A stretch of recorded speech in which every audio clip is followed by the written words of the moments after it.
18-ാം പടിക്ക് താഴെ നമുക്ക് ദൃശ്യങ്ങളിൽ കാണാം ആ ഒരുക്കങ്ങൾ നടന്നുകൊണ്ടിരിക്കുകയാണ്. നോക്കൂ, 18-ാം പടി അയ്യപ്പ ഭക്തരെയൊക്കെ കയറ്റി വിട്ടതിന് ശേഷം 18-ാം പടി വൃത്തിയാക്കുന്ന ചടങ്ങാണ് അപ്പോൾ നടന്നുകൊണ്ടിരിക്കുന്നത്. ഞാൻ നേരത്തെ പറഞ്ഞു, അതായത് ഇനി കുറച്ച് സമയം കൂടി കഴിയുമ്പോൾ 18-ാം പടിയുടെ സൗന്ദര്യം കുറച്ചുകൂടി കൂടും. അതായത് ഇത് 18-ാം പടികൾ കഴുകി വൃത്തിയാക്കി അതിനുശേഷം പുഷ്പങ്ങൾ കൊണ്ട് അലങ്കരിക്കും. അങ്ങനെ ഒരു ചടങ്ങ് ഇപ്പോൾ നടന്നുകൊണ്ടിരിക്കുകയാണ്. അത് 18-ാം പടി കഴുകിക്കൊണ്ടിരിക്കുമ്പോൾ, അതായത് വെള്ളം ഉപയോഗിച്ച് കഴുകുന്നതിനൊപ്പം ചില സുഗന്ധദ്രവ്യങ്ങൾ കൂടി അതിനൊപ്പം തേച്ച് കഴുകുന്നു എന്നാണ് അറിയുന്നത്. അപ്പോൾ കുറച്ച് സമയം കൂടി കഴിയുമ്പോൾ പൂക്കൾ കൊണ്ട്, അതായത് 18-ാം പടിയുടെ രണ്ട് വശത്തും പൂക്കൾ കൊണ്ടും ഹാരങ്ങൾ കൊണ്ടുമൊക്കെ അലങ്കരിച്ചായിരിക്കും 18-ാം പടി അലങ്കരിച്ച് കഴിയുക. അതിനുശേഷം ഈ മകരസംക്രമ പൂജ ഈ നടക്കുന്ന വേളയിൽ ആ ചടങ്ങ് നടന്നുകൊണ്ടിരിക്കുകയാണ്. അതിനുശേഷമായിരിക്കും ഇവിടെ നിന്നാണ് 18-ാം പടിക്ക് താഴെ ചില ചടങ്ങുകൾ നടക്കുന്നത്. അതായത് തിരുവാഭരണ ഘോഷയാത്ര മരക്കൂട്ടത്തേക്ക് എത്തുന്ന ആ സമയത്ത്, മരക്കൂട്ടം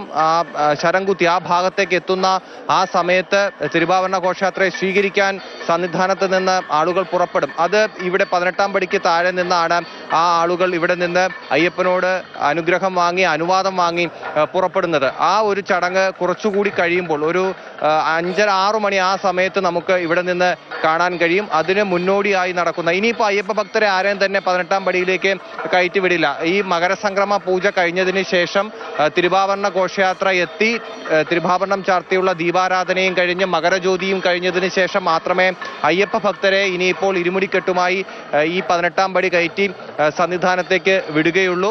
ഇപ്പോൾ 18-ാം പടി കഴുകിക്കൊണ്ടിരിക്കുകയാണ്. അത് ആ ചടങ്ങ് അല്പസമയം കൂടി കഴിയുമ്പോൾ പൂർത്തിയാകും. അത് കഴിഞ്ഞിട്ട് ആ മനോഹരമായ ദൃശ്യങ്ങൾ പ്രേക്ഷകരെ നമുക്ക് കാണിക്കാൻ സാധിക്കും. 18-ാം പടി എങ്ങനെയാണ് അണിഞ്ഞൊരുങ്ങുന്നത് എന്നുള്ള ആ കാഴ്ച നമുക്ക് കാണാൻ കഴിയും. മകര വിളക്കിനോടനുബന്ധിച്ച് അമ്പലത്തിന്റെ പരിസരത്തെല്ലാം നമുക്ക് കാണാം, പുഷ്പങ്ങൾ കൊണ്ട് അലങ്കരിച്ചിട്ടുള്ളത് കാണാം. അതിനുശേഷം 18-ാം പടി എങ്ങനെയാണ് അണിഞ്ഞൊരുങ്ങുന്നത് എന്നുള്ള കാഴ്ചയ്ക്ക് വേണ്ടി കാത്തിരിക്കുകയാണ് നമ്മൾ.